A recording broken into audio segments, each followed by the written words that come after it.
그리고 이제 우리가 공부해야 할 이제 15장은 교회에서 가장 중요한 것이 뭐냐면 먼저 믿는 성도들이 가장 중요하다. 그래서 먼저 믿는 성도들의 예배 자세, 그 다음에 기도, 그 다음에 성도들의 평소의 신앙생활, 그것이 바로 교회에 흥망이 달려있다.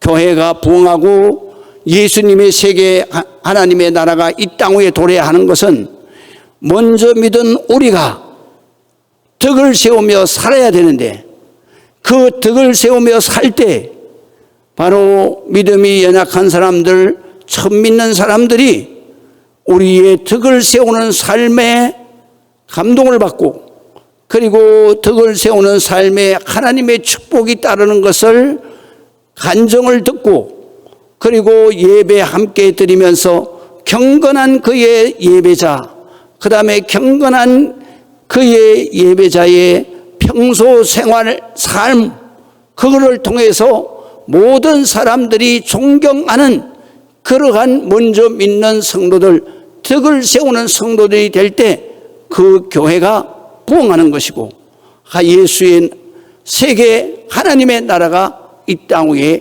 임하게 되는 것이다. 그렇기 때문에 먼저 믿는 자들이 교회의 흥망을 가늠하는 것이다. 이것이 바로 우리가 14장 공부하는 의 핵심 내용이에요.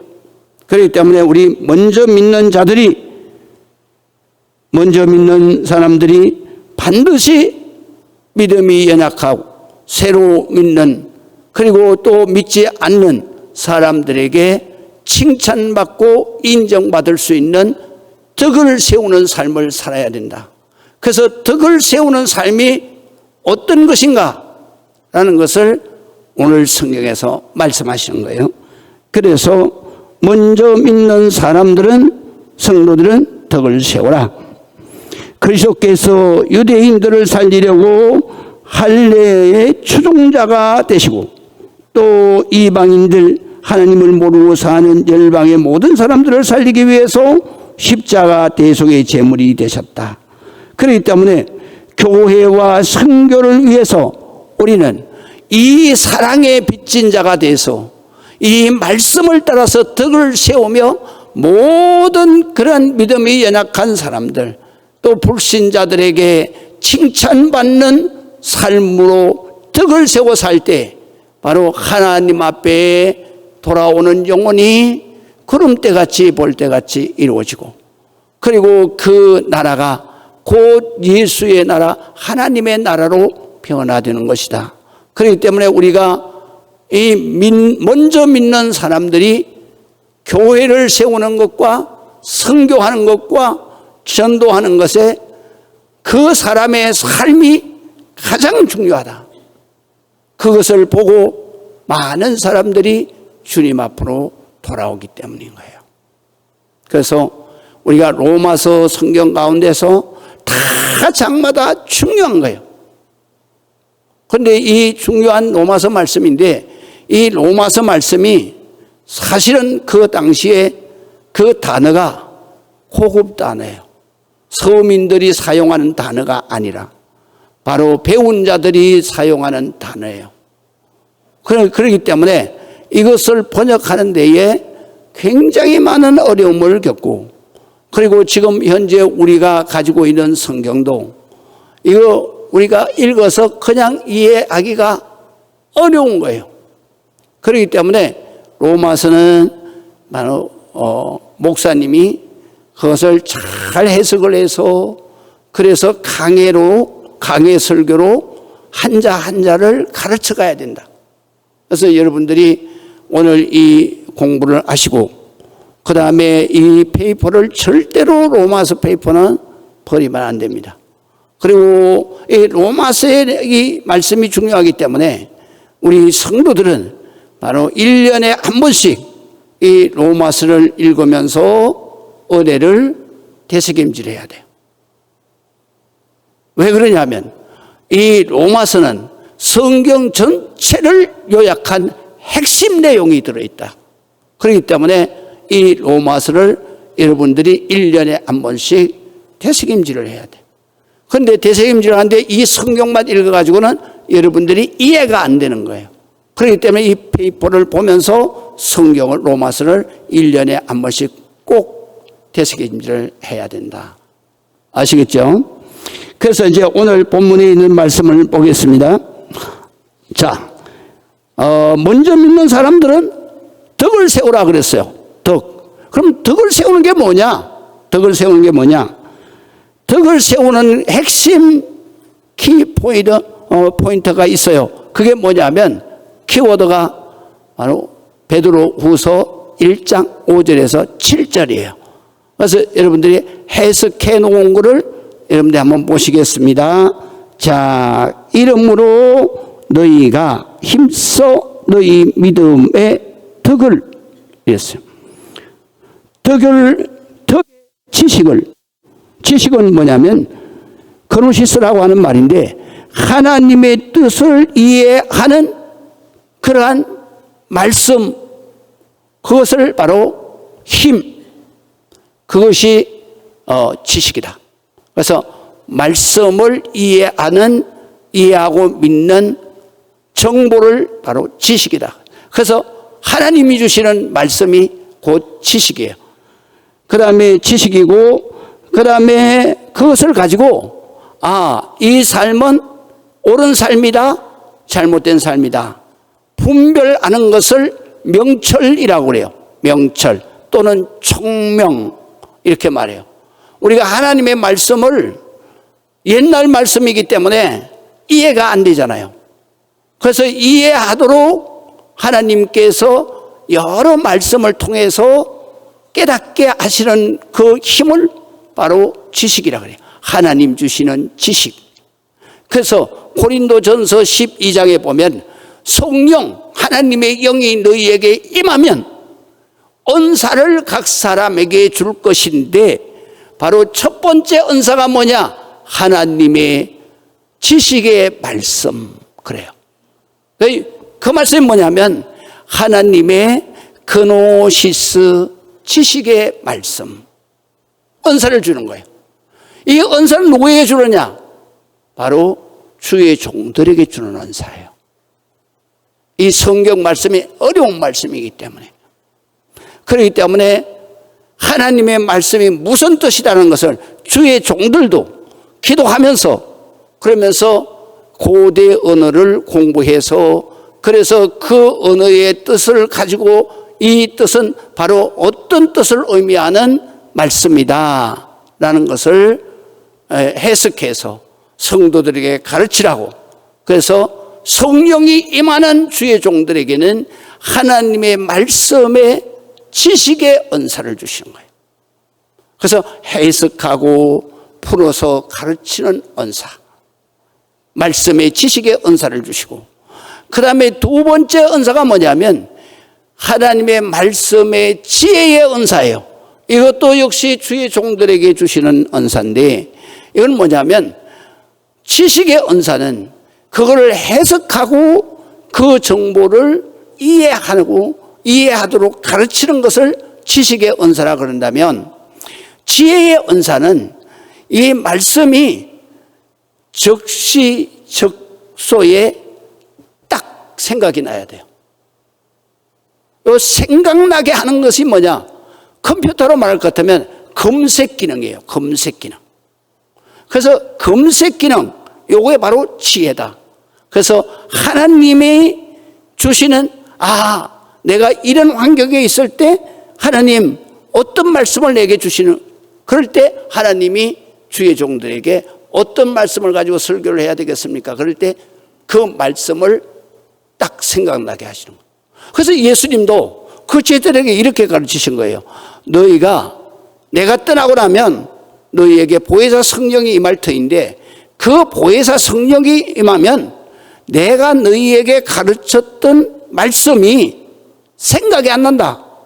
그럴 때 보혜사 성령님이 그때마다 내가 가르쳤던 말씀을 생각나게 하실 것이다. 이게 바로 지혜예요. 지혜. 이제 아시겠죠?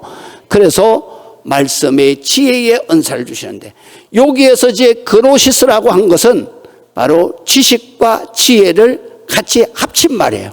그래서 하나님의 뜻을 이해하는 힘, 분별하는 명철, 하나님 주시는 지혜를 바로 지식. 그러니까 우리가 믿음에 제일 중요한 것은 덕스럽게 살아야 된다. 하나님 앞에 바로 덕스럽게 살아야 된다. 그게 제일 중요하다. 덕스럽게 살라 그러면 하나님의 말씀이 너에게 어떻게 사는 것이 덕스럽게 사는가를 가르쳐 주신 것이다. 그 말씀, 그 다음에 내가 이런 상황에 처해 있을 때에는 네가 이렇게 살아야 된다고 하는 그 말씀이 생각나는 명철함을 너에게 주는 것이다. 그래서 우리가 덕을 세워 살라 그러면 한마디로 말해서 말씀의 지식과 말씀의 지혜의 은사 위에서 내가 덕을 세울 수 있다, 이런 말이에요. 그러면 덕을 세웠을 때 뭐가 되느냐? 우리의 믿음이 점차적으로 성장해 가는 거예요.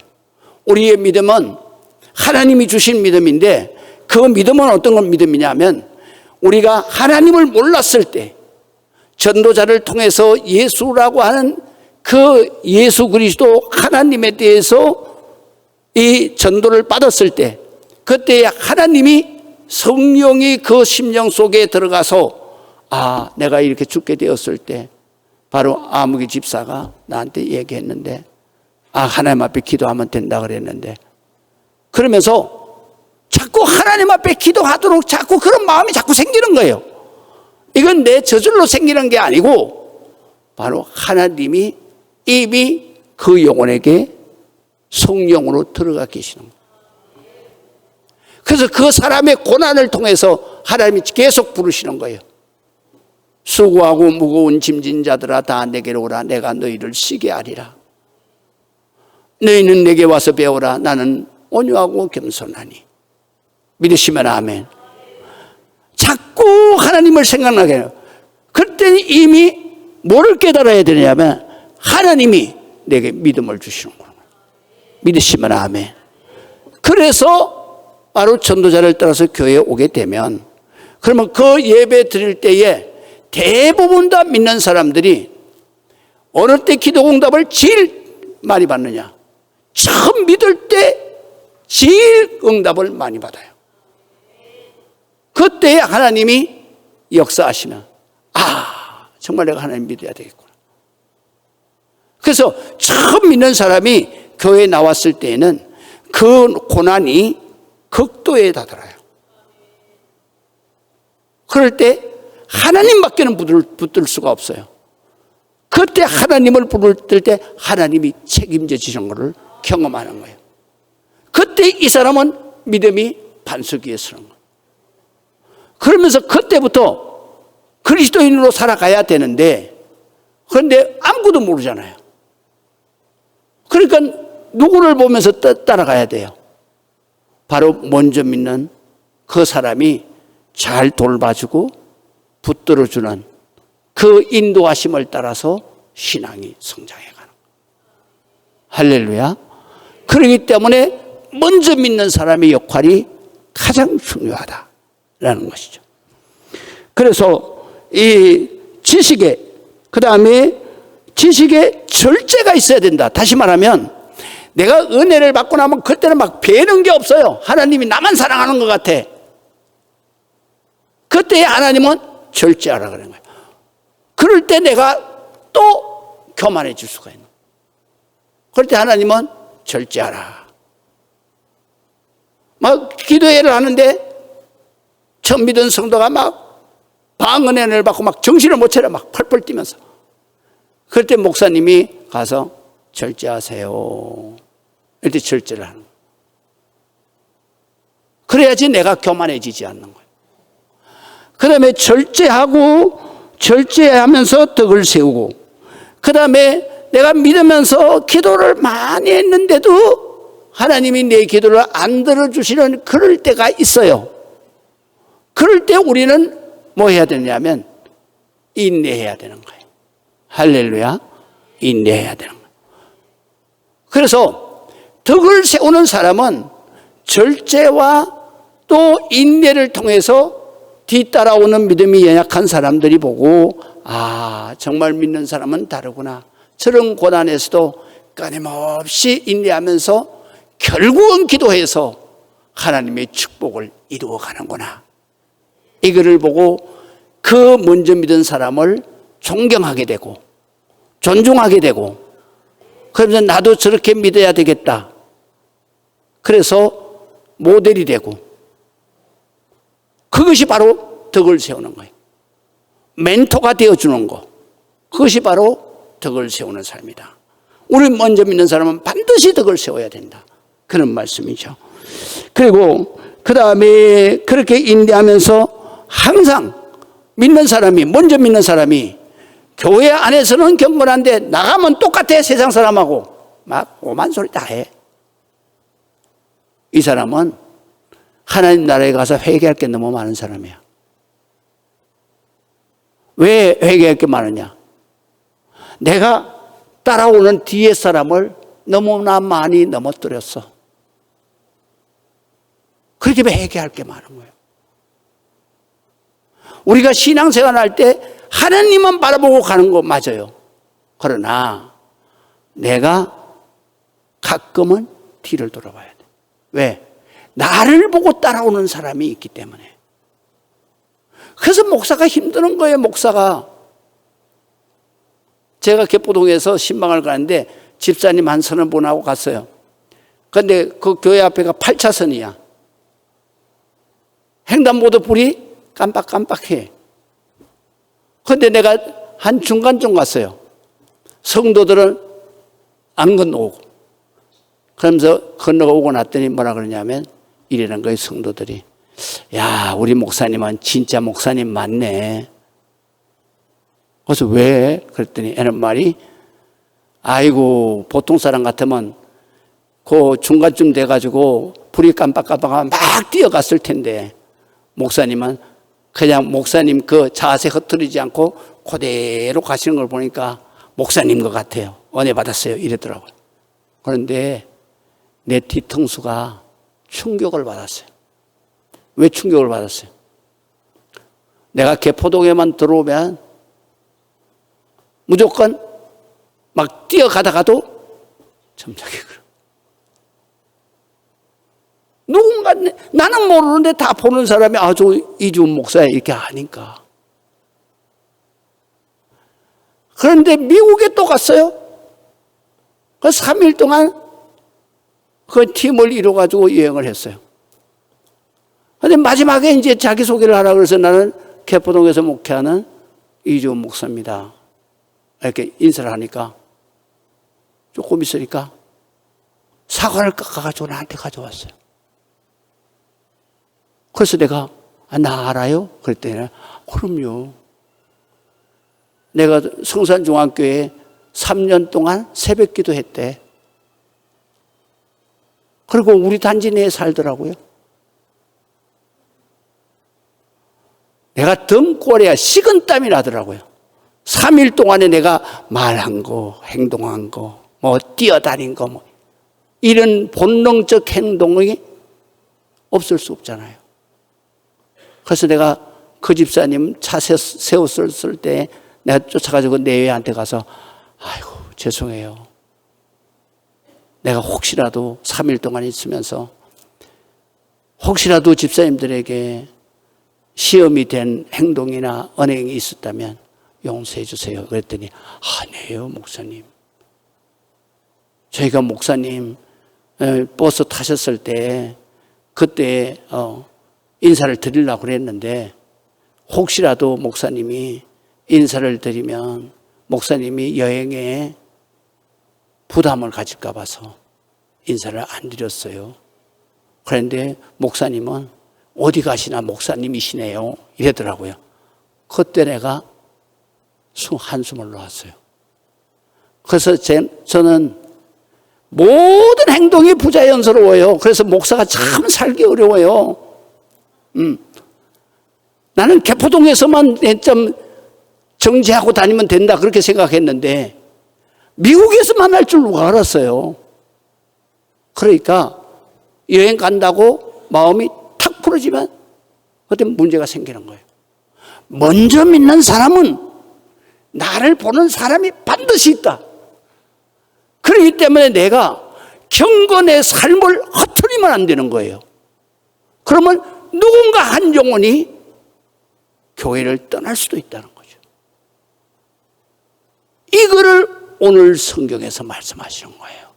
오늘 성경에서 오늘 먼저 믿는 사람은 절대로 덕을 세우는 언행을 해야 된다. 교회 안에서나 바깥에서나 이제 이해가 되시죠? 얼마나 14장이 중요한지 몰라요. 그래서 우리 여러분들이 이것을 꼭 명심하고 살아야 되는 거예요. 그래서 경건한 삶. 경건한 삶이 교회 안에서는 더 중요해요. 형제 우애. 여러분들이 지금 여기에 앉아있는 모든 형제 자매가요, 이 육신의 형제 자매보다도 더 가까운 형제 자매예요. 왜냐하면 육신의 형제 자매는 혈육의 피가 같아. 그러나 그 형제 자매는 깨끗 살아봐야 40년, 50년이야. 그러나 우리는 달라요. 우리는 형제 자매가 영원한 아버지, 바로 예수 그리스도의 피로 형제 자매야. 육신의 형제 자매보다도 몇 억만 배 더 소중한, 내가 사랑해야 할, 우애롭게 지내야 할 형제 자매인 거예요. 우리는 영원히 같이 살아야 될 형제 자매거든요. 그렇기 때문에 그 형제 자매 간의 사랑이 우애라고 그랬는데, 우애가 반드시 먼저 믿는 사람은 우애를 가지고 사랑해야 된다.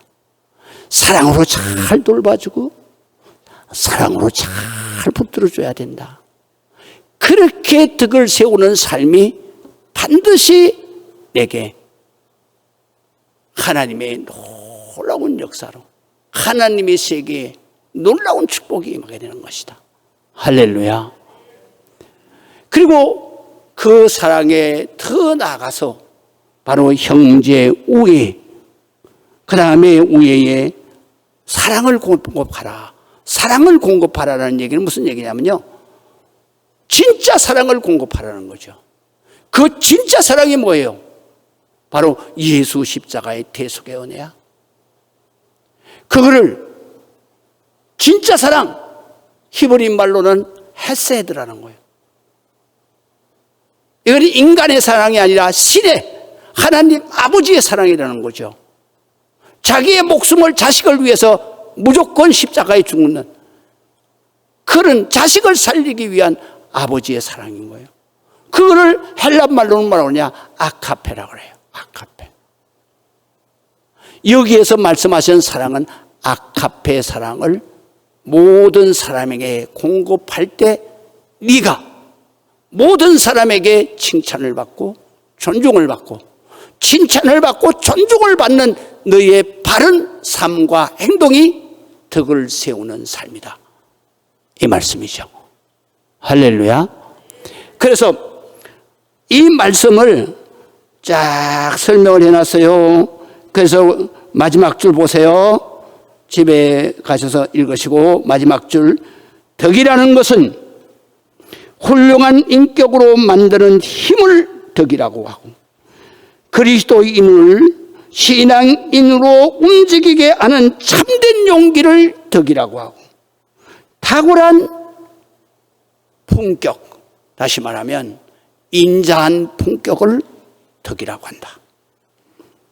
그래서 덕이라고 하는데, 덕이라고 하는 것은 논어의 공자도 역시 똑같이 말했어요. 뭐라고 말했냐면, 덕이라는 것은 선한 행위다. 그리고 어짐이다. 어짐. 미음자가 빠졌어요. 어짐. 어짐이라고 하는 것은 우리가 성경에 인자라고도 표현을 하고 자비라고도 표현을 해요. 그게 바로 사랑의 헤세드, 히브리 말은. 이게 아카페 말은 바로 아가페는 하나님의 사랑, 신의 사랑을 말하는 거예요. 그건 인자한 사랑, 어진 사랑이다. 그래서 성경에는, 구약에는 헤세드를 인자, 자비, 긍휼 이렇게 표현을 했고, 그 다음에 아가페는 바로 똑같이 아가페로 표현을 했어요. 이거는 인간이 할 수 없는 사랑이야. 하나님만이 하실 수 있는 사랑. 믿으시면 아멘.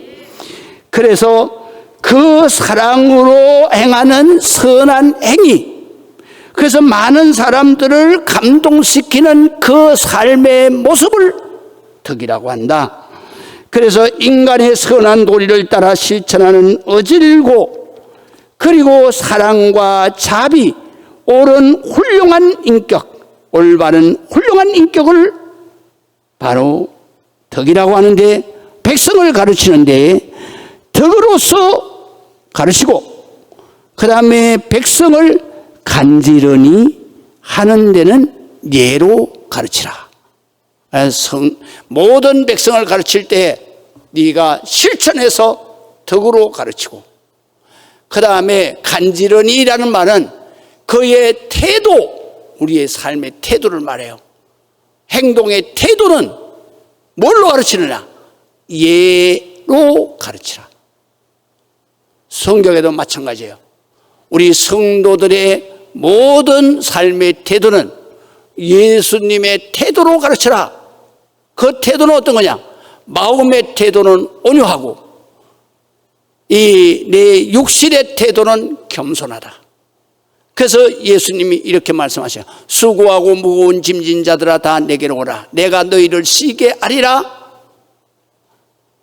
너는 내게 와서 배우라. 나는 온유하다.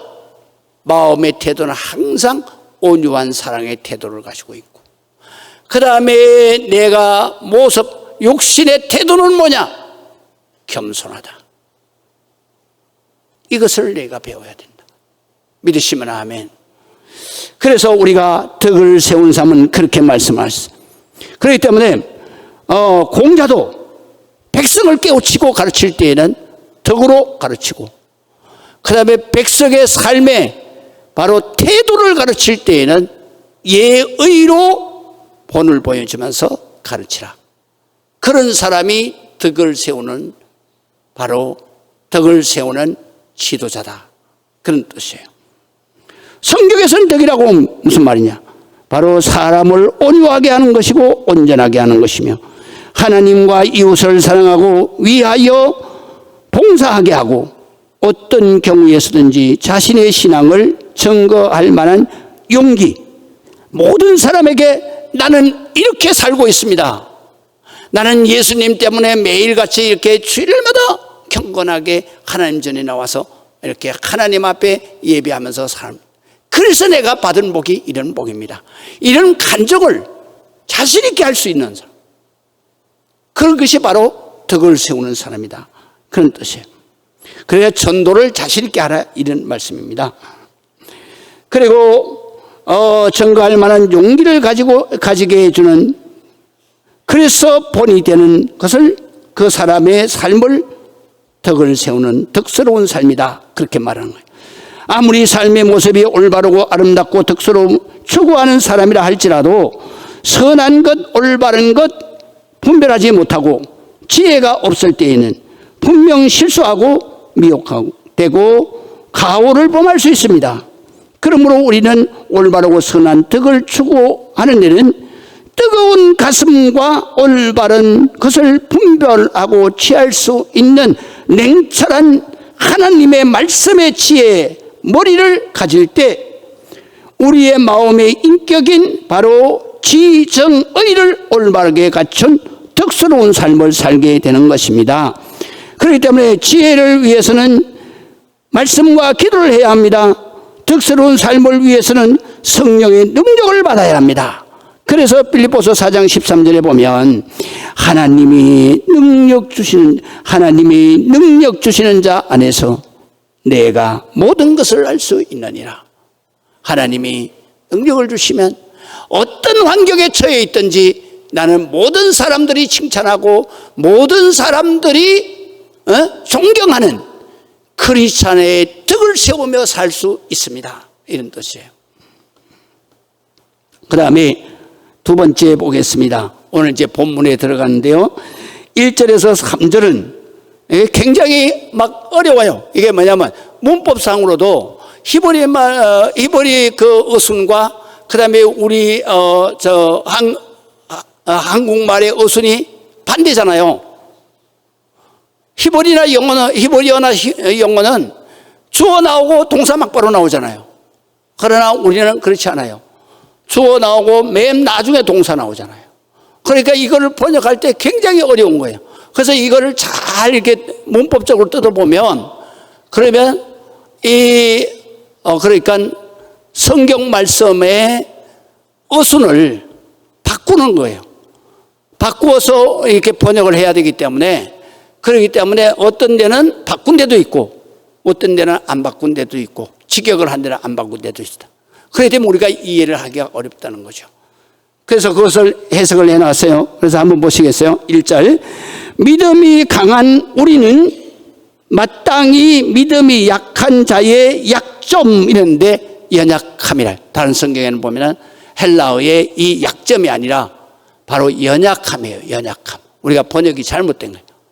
믿음이 없어서 약한 사람을 얘기하는 건데, 약점이라 그러면 내가 믿음이 있는데도 잘못한 것을 얘기하는 거잖아요. 이게 잘못된 거예요.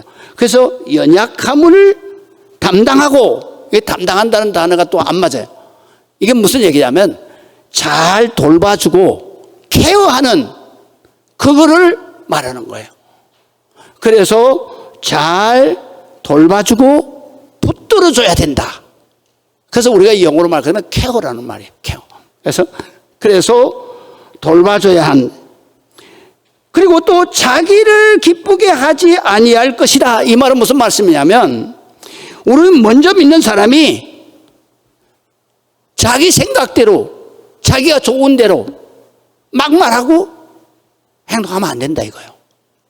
그 말을 이렇게 그래서 주석을 달아놨잖아요.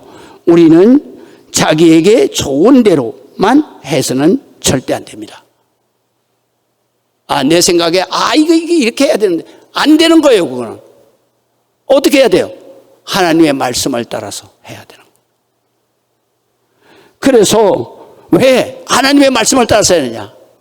내가 중요한 게 아니라 나를 보고 있는 믿음이 연약한 그 사람이 보고 있는 거예요. 그렇기 때문에 내 마음대로 막 하고 싶으면 말하고 막 그런 사람 많잖아요. 집사, 권사, 목사도 그래요. 목사도 안 되는 거예요. 그거는요. 왜? 내가 뱉어놓은 말은 주워 담을 수가 없어요. 이미 말이 내 입에서 떠났을 때에는, 다윗은 뭐라 그러냐면, 내가 말이 입에서 떠났을 때에는 이미 화살이 할 시위를 떠난 것이다 이거예요. 다시 돌아올 수가 없다는 거죠. 고칠 수도 없다는 거죠. 그렇기 때문에 네가 말을 할 때에는 절대로 네가 옳다고 생각하는 말도 함부로 하면 안 된다. 하물며 내가 좋다고 하는 막 떠들면 안 되는 거예요. 이거는 하나님 앞에 죄짓는 게 아니라 바로 내 뒤에 따라오는 영혼이 죽는 거예요. 그 영혼이 교회를 떠날 수도 있는 거예요. 이거를 주의하라는 거죠. 이거를 14장에서 먼저 믿는 자들이라고 확 집어서 말씀하시는 거예요.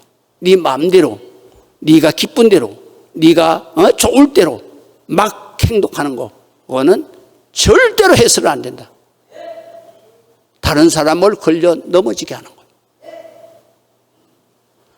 그래서 자기 좋은 대로 해서는 안 된다.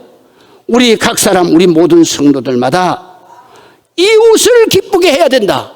이 말은 무슨 뜻이냐면요, 모든 성도들, 특별히 내 뒤에서 따라오는, 그 나를 보고 따라오는 믿음이 연약한 사람들이, 그 사람들이 생각하기에 어떤 생각이 들도록 해야 되느냐 하면, 이웃의 마음에 들게 행동하면서 선을 이루고 유익을 주고 덕을 세우도록 내가 해야 된다. 믿으시면 아멘. 그래서 말을 할 때나 행동을 할 때나 항상 누군가 나를 알고 보고 있다. 그렇기 때문에 절대로 우리가 말 조심해야 돼요. 길거리에서 싸움했다. 그건 난리 나요. 여러분들이 여기 동탄에서 싸웠죠? 본 사람만 아는 것 같아요? 온 동네 다 퍼져요. 그렇기 때문에 우리가 행동을 조심해야 되는 거예요. 말을 조심해야 되는 거예요. 그래서 이것을 내가 철저하게 내가 조심해라.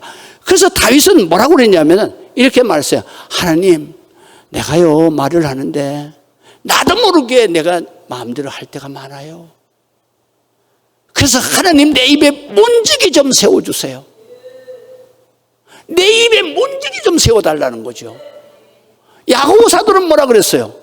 이렇게 말했어요. 하나님, 내 입에 재갈을 물려주세요. 그랬어요. 재갈이 뭔지 아세요? 말이 풀을 못 뜯어먹게 하기 위해서 여기다 쇠사슬로다가 입이 다치지 않도록 걸고 당기는 것이 바로 재갈이에요. 말 못하게 해달라는 거죠. 그러면 우리 교회에서 제자훈련 받은 사람은 제자훈련 받을 때 뭐라고 했어요? 무슨 일을 결정할 때나 무슨 말을 할 때 반드시 기도하고 해라. 어떻게 기도해요? 주님이시라면 어떻게 하시겠습니까? 이 상황에서 주님이시라면 무슨 말을 하시겠습니까? 주님이 노 하면 입에 나왔던 말도 입에 나오려는 다 꿀꿀 생겨야 돼. 그 말을 했을 때는 반드시 넘어지는 사람이 있다 이거예요. 그러니까 오늘 성경에 있는 말씀이 우리들에게 너무나도 소중한 말씀이에요. 우리는 그렇게 해야 되는 거예요. 우리 먼저 믿는 사람은 구역장이나 교구장이나 장로님이나 권사님이나 이런 사람만 아니야. 집사님. 그래도 내가 교회에 와서 1년, 2년 이상 되신 분들은 다 집사님이시잖아요. 말을 조심해야 되는 거예요. 항상 말을 할 때 예수님이시라면 어떻게 말씀하시겠습니까? 성질이 나서 경상도 사람 특별히 조심해야 돼. 뭐라고? 아무 생각 없이 꽉 소리 지르. 수많은 사람이 무너지는 거예요. 그러니까 그럴 때마다 우리는 주님 앞에 기도해야 돼. 막 이게 화가 치밀어 오를 때에도 주님 앞에 어떻게 해야 돼요? 우리 무기 하나 있어요. 따라하세요. 주여. 빨리 안 하세요. 왜? 그냥 내가 이 말을 갖다 저걸 갖다 한번 갈겨줘야 되겠다. 그럴 때도 입을 벌리면 안 돼. 어떻게 해야 돼? 주여. 이건 끝나는 거야. 이제 아시겠죠? 그냥 입이 딸렸다고 그냥 쉴 새 없이 이러지 마라. 그 더럽고 악독한 것이 수많은 영혼을 죽이는 거예요. 그렇기 때문에 여러분들은 언제나 자기 좋을 대로 말해도 안 되고 자기 생각대로 기쁜 대로 자기가 좋은 대로 하면 안 된다. 기록된 바 예수님도 비방하는 자들의 비방이 내게 미쳤나이다. 이 말씀 무슨 말씀이냐면요, 주님을 비방하는 자들의 비방, 모욕도 바로 주님이 내게 미쳤다 그랬는데 내게 돌아왔다. 그래서 예수님은 바로 우리들이 받아야 할 비방을 예수님은 다 받으시고 우리들이 당해야 할 모욕을 예수님이 다 당하시고, 여기 보면 십자가를 질 때에 예수님을 모욕했던 그들의 모욕을 예수님이 다 받으셨다, 이런 말이에요. 그러니까 우리는 항상 뭐를 생각해야 되느냐, 내 뒤에 따라오는 믿음이 약한 사람들, 초신자들, 그리고 또 내 가족들 중에 불신자들. 여러분, 가족 불신자 있는 데서는 절대로 교회에 뭐 어쩌고 저쩌고 하는, 그거는 자기 가족을 죽이는 거예요. 왜 죽여요? 그 영혼이 그 말 듣고 교회에 나오겠습니까? 안 나오죠. 절대로 안 나오죠. 그건 자기 가족을, 자기 자식을, 자기 남편, 자기 가족을 지옥으로 빠뜨리는 행위예요. 이 어리석은 이 성도들이 그걸 하고 있는 거예요. 그래서 오늘 성경에 주님은 먼저 믿는 너희들은 절대로 하지 마라. 근데 이 하지 말라는 것이 어디냐? 교회 안에서나 교회 바깥에서나. 교회 바깥에는 뭐예요? 바로 가정에 들어가서 불신 가족이 있는 데는 절대로 내가 말을 조심해야 된다. 그래야 그 가족이 살아나는 것이다. 할렐루야. 마지막 한번 보시겠어요? 자, 그렇기 때문에 이분 보세요. 뭐라고 말씀하시냐면, 그래서 중요한 것이 뭐냐? 덕을 세우는 것이 1절에서 3절까지는 첫 번째, 연약한 성도들을 잘 케어해 줘야 된다. 붙들어주고 그 다음에 돌봐줘야 한다. 그래야 덕을 세운다. 그 다음에 자기 기분대로 좋은 대로 행동하면 안 된다. 말이나 행동이 절대로 안 된다. 또 성도들의 모두의 마음에 들고 기뻐할 수 있도록 행동해야 된다. 그 행동은 바로 마음은 온유한 마음을 가져야 되고, 또 태도는 항상 말을 할 때도 겸손하게, 집사님 이러지 말고 집사님. 제가 목회하면서 목사님, 조남욱 목사님한테 저를 전도한 목사님이에요. 7살 때.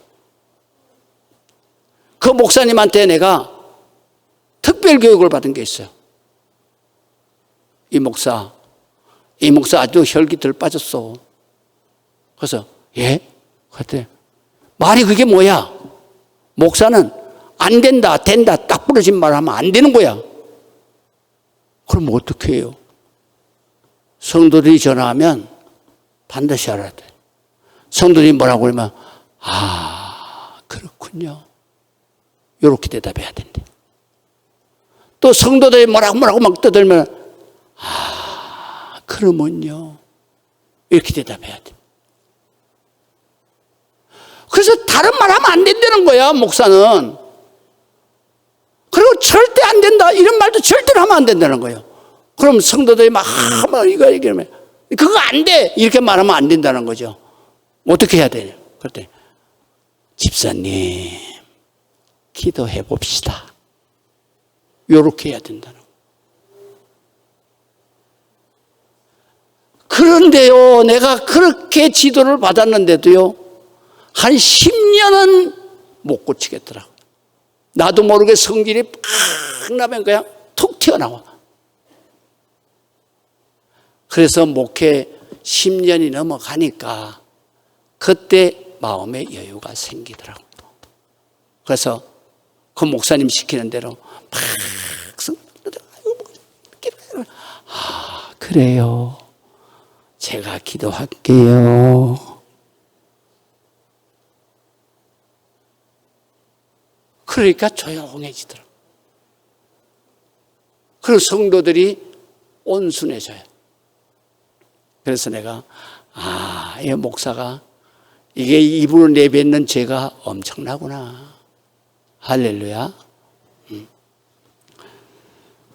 그렇기 때문에 성도들의 모두의 마음에 들고 기뻐할 수 있도록 행동해야 되고, 온유와 겸손과 해야 되고, 성도들에게 항상 헌신하고 섬겨주고 유익을 주고 베풀어 줘야 된다.